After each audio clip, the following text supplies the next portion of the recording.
आज हम बात करने वाले हैं बेलन चैप्टर क्लास 9वां।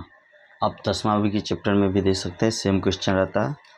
तो पहला क्वेश्चन से पहले हम बात करने वाले हैं बेलन का कुल पृष्ठीय क्षेत्रफल क्या होता है, वो बेलन का वक्र पृष्ठीय क्षेत्रफल क्या होता है। बेलन का वक्र पृष्ठीय क्षेत्रफल जो होता है 2πRh होता है। क्या होता है? 2πRh। और बेलन का कुल पृष्ठीय क्षेत्रफल होता है 2πR इंटू R+H, जो कि बनता है 2πRH। और ऊपर और नीचे दोनों भाग वृत्त है तो दोनों भाग को जोड़ देते हैं वृत्त का क्षेत्रफल, उससे बनता है बेलन का वक्र पृष्ठीय क्षेत्रफल। पहला क्वेश्चन है, ऊंचाई 14 cm वाले एक लंबवृत्तीय बेलन का वक्र पृष्ठीय क्षेत्रफल 88 सेंटीमीटर है, वर्ग सेंटीमीटर है। तो बेलन के आधार का व्यास ज्ञात कीजिए। हमको बेलन के आधार का क्या करना है? व्यास ज्ञात करना है। एक मिनट, क्या हो गया है यार, समझ में नहीं आता है। एक मिनट, समस्या को कोशिश करते हैं दूर हो जाए, बेस्ट रहेगा। कुछ पड़ गया है शायद तर में। चलिए, समस्या लगभग दूर हो चुकी है। Just wait. समस्या हमारी दूर हो चुकी है। चलिए सॉल्व हम करते हैं। दिया हुआ है बेलन की ऊंचाई, तो हम क्या करेंगे? सबसे पहले तो बेलन का हम फिगर पाड़ेंगे, ड्रॉ करेंगे। जो आप देख रहे हैं कि बेलन का फिगर है, और ये यहाँ से यहाँ तक की दूरी को हम क्या कहते हैं? एच के नाम से जानते हैं। और यहाँ से यहाँ तक जो होती है वो डायमीटर, वृत्ताकार होती है। वृत्त की एक ओर से दूसरे ओर तक जो केंद्र से होकर गुजरती है वो व्यास कहलाती है। तो यहाँ से यहाँ तक की दूरी बोलो, या यहाँ से यहाँ तक की दूरी क्या कहलाएगी? व्यास कहलाएगी। इतना ही नहीं, उसके आधे हिस्से मतलब व्यास का आधा जो होता है उसको हम किस नाम से जानते हैं? केंद्र से परिधि तक की दूरी को हम व्यास त्रिज्या के नाम से जानते हैं। तो चलिए हम क्वेश्चन को क्या करेंगे? सॉल्व करेंगे। तो हमारा क्वेश्चन सॉल्व होने के लिए रेडी है। लिखेंगे हल और लिखेंगे बेलन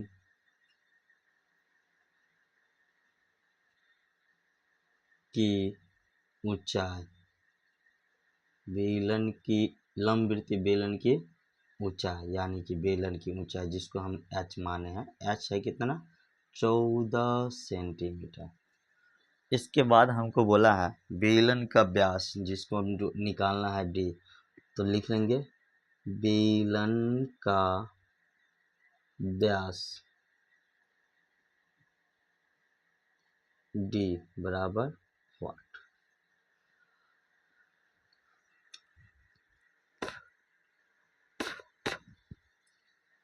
तो लिखेंगे प्रश्न हमारा कह रहा है,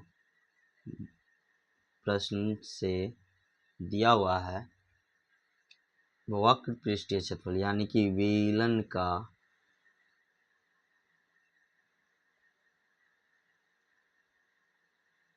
वक्र पृष्ठीय क्षेत्रफल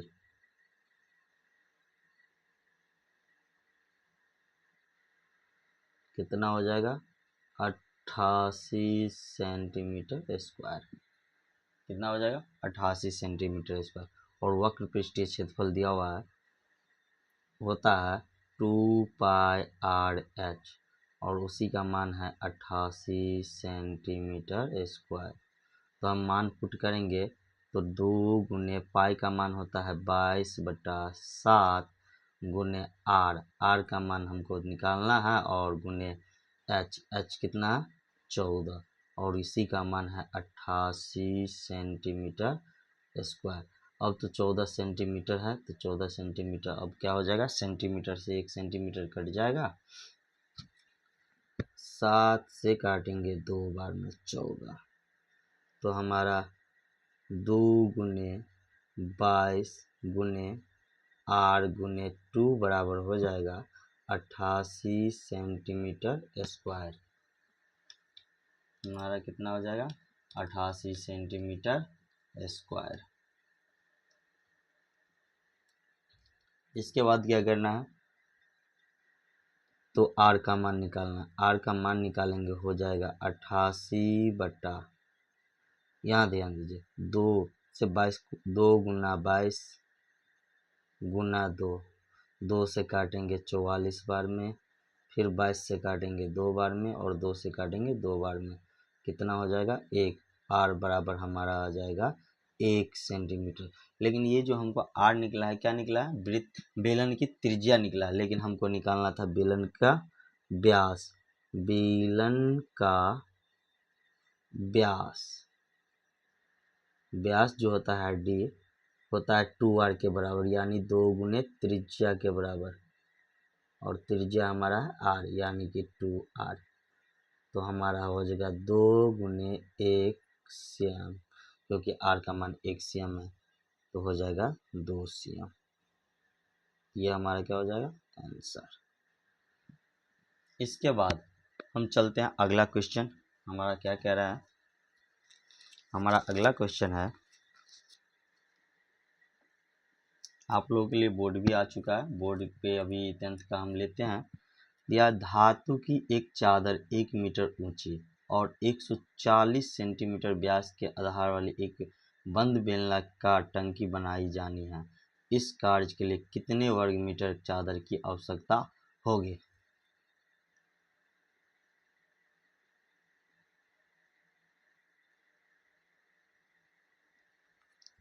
तो देखिए, बोला धातु का एक चादर है 1 मीटर ऊंचा है और 140 सेंटीमीटर व्यास का एक आधार बंद बेलनाकार टंकी बनाना है। तो हम सबसे पहले क्या करेंगे, तो एक टंकी का रूप बनाएंगे जो बेलनाकार हो। तो हम देख रहे हैं कि आप भी कि हम क्या कर रहे हैं, एक बेलन के आकार का फिगर ड्रॉ कर रहे हैं। बस ठीक इसी प्रकार की टंकी होगी जिसकी बोल रही है ऊंचाई 1 मीटर, यानी कि यहाँ से लेकर के यहाँ तक की दूरी जो होगी ऊंचाई होगी h, जो होगा 1 मीटर यानी कि 100 सेंटीमीटर। इसके बाद व्यास की जो दिया हुआ है यहाँ से लेकर के पूरी दूरी 140 सेंटीमीटर की होगी। कितनी मीटर सेंटीमीटर की, 140 सेंटीमीटर की।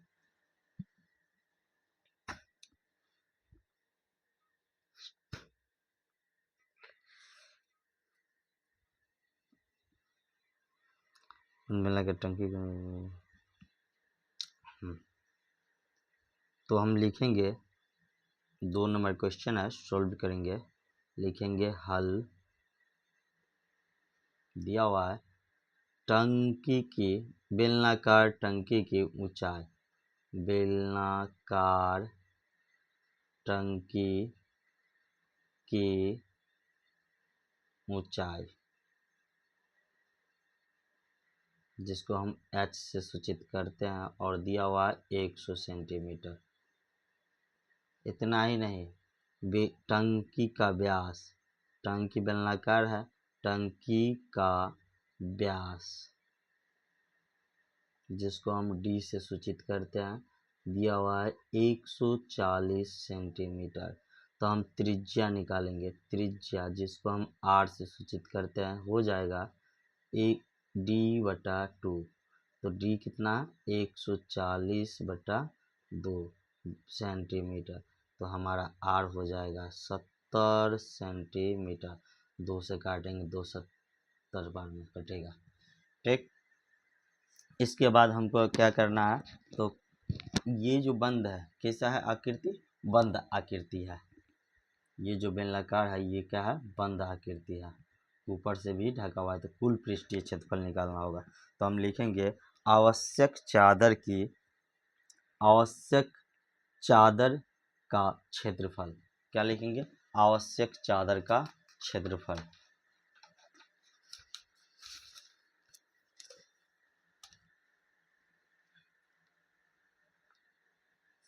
लिखेंगे आवश्यक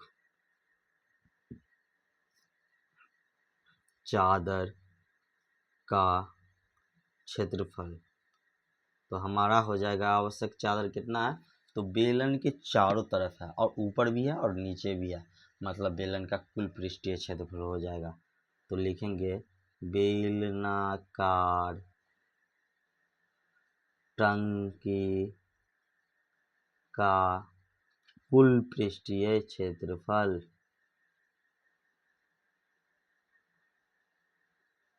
हमारा कुल पृष्ठीय क्षेत्रफल होता क्या है, तो ध्यान दीजिए 2πr into are plus H. तो 2 × 22/7, आर का मान था 70 और इंटू 70 जोड़ ऊंचाई था 100 सेंटीमीटर और क्षेत्रफल होता है सेंटीमीटर स्क्वायर में ही। क्या होता है क्षेत्रफल, सेंटीमीटर स्क्वायर में। जब हम सॉल्व करेंगे तो 7 से जाएगा 10 बार में, तो लिखेंगे 22 दूना 44 गुने 10 यानी कि 440 और गुना 70 को जोड़ेंगे तो 170 सेंटीमीटर स्क्वायर हो जाएगा। 0 0 तो 0 0 हो जाएगा।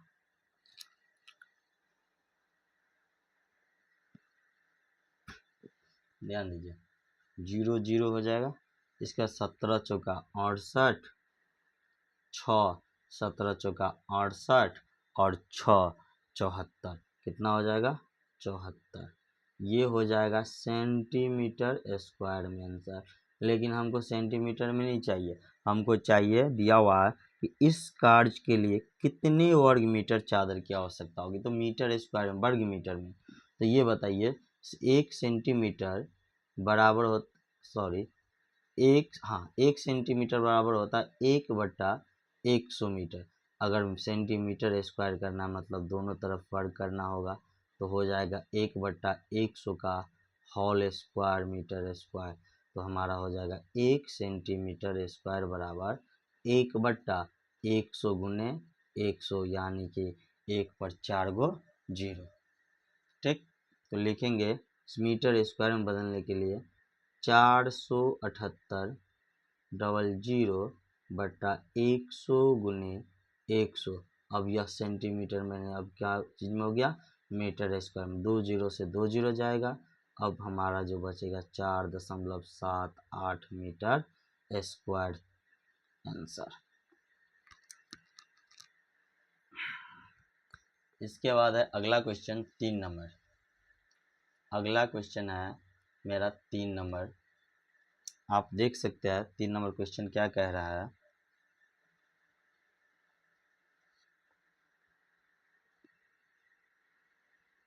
देखिए 3 नंबर क्वेश्चन पढ़िए क्या कहता है, बहुत बढ़िया क्वेश्चन है। धातु की एक पाइप, पाइप कैसा होता है, गोलाकार। जैसे कल का पाइप लो या नल का पाइप लो, किसी भी चीज़ का पाइप आप लोगे तो क्या होता है, अधिकतर चांस वो गोलाकार ही होती है। जो दिया हुआ है देखिए आकृति 13.1 में आप देख सकते हैं 13.11 आकृति में हम आपको दिखा रहे हैं। देखिए दिया हुआ है धातु का एक पाइप 17 सेंटीमीटर लंबा है, यानी कि यहाँ से यहाँ तक की जो दूरी है 17 सेंटीमीटर है।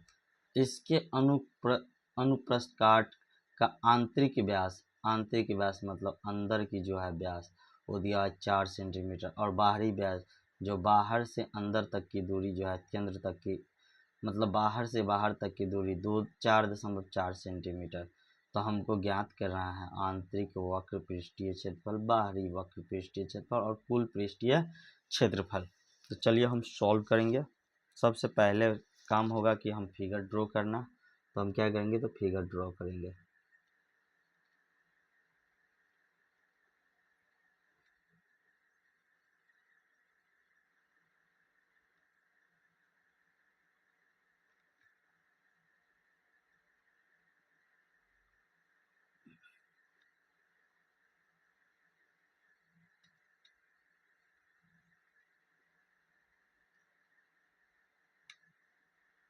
फिगर पे ध्यान दीजिएगा, बहुत फिगर अगर आप समझ जाते हैं तो आपका ये क्या होगा, बन जाएगा। बोल रहा है आंतरिक व्यास मतलब यहाँ से यहाँ तक की दूरी, मतलब छोटी वाले आप फिगर जो देख रहे हैं अंदर में पाइप के अंदर है, पाइप का खोखला बेलन आप जिसको बोलते हैं, ठीक उसी प्रकार से खोखले बेलन समझिए ना।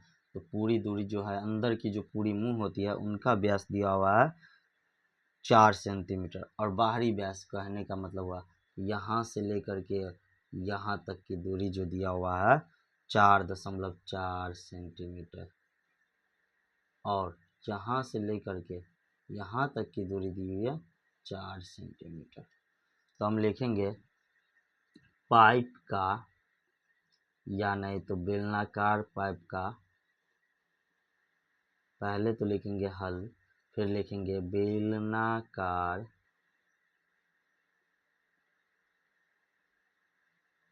पाइप का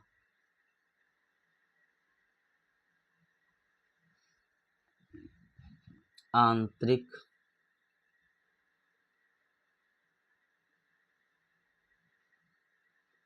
व्यास बराबर कितना, आंतरिक व्यास 4 सेंटीमीटर है, तो लिखेंगे 4 सेंटीमीटर। तो आंतरिक व्यास दिया है तो आंतरिक त्रिज्या भी निकलेगा, जो त्रिज्या हो जाएगा कितना, 4/2, यानी व्यास बटा 2 सेंटीमीटर। तो कहने का मतलब हुआ 2 सेंटीमीटर। हमको निकालना है, पहले ऊंचाई भी दिया हुआ है तो ऊंचाई भी क्या करेंगे हम लिख लेंगे, जो है 77 सेंटीमीटर। तो लिखेंगे बेलनाकार पाइप की बाहरी व्यास दिया हुआ है 4.4 सेंटीमीटर। तो त्रिज्या हो जाएगा, यानी जिसको हम बड़का आर से सूचित करेंगे, वो हो जाएगा 4.4/2 सेंटीमीटर। काटेंगे तो हो जाएगा हमारा 2.2 सेंटीमीटर। ये त्रिज्या हो गया। इतना ही नहीं, बेलनाकार पाइप, अभी जो दिया वही लिख रहे हैं कि ऊंचाई दिया हुआ है, तो लिखेंगे बेलनाकार पाइप की ऊंचाई, जिनको हम सूचित करते हैं एच से, वो दिया हुआ है 77 सेंटीमीटर। 77 सेंटीमीटर पहला क्वेश्चन है हमारा इसी का। पहला क्वेश्चन है आंतरिक वक्र पृष्ठीय क्षेत्रफल। आंतरिक वक्र पृष्ठीय क्षेत्रफल क्या होता है, 2πr/h, यानी कि 2 गुने 22/7 गुने आर कितना है 2.2 गुने एच है 77। दशमलव उड़ाएंगे आएगा नीचे, 10 7 से काटेंगे 11 बार में, कितना बार में 11 बार में, 22 का गुना होगा और 2 का गुना होगा, तो 22 484, 484 का गुना होगा 2 से, तो 8 6 8 1 9 968, और 11 से गुना करेंगे तो हो जाएगा 968।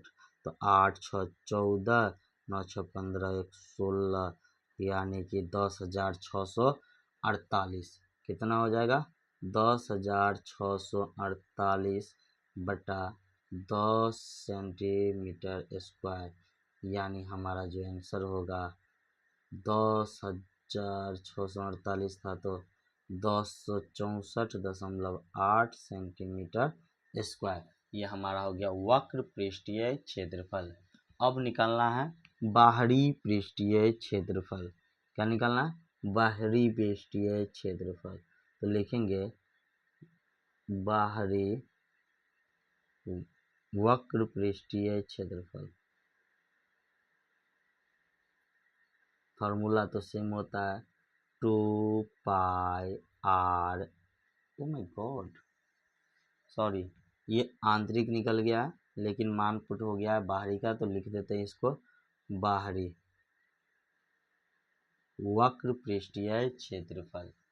ठीक, इसके बाद है ये पहला हम क्वेश्चन निकालना है, आंतरिक हो जाएगा, ये हो जाएगा आंतरिक वक्र पृष्ठीय क्षेत्रफल, जो हो जाएगा 2πr/h।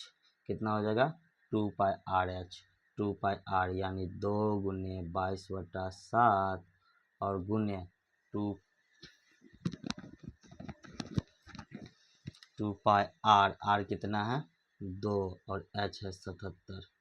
तो हम काटेंगे तो हो जाएगा 11, 11 दो दून, तो हमारा हो जाएगा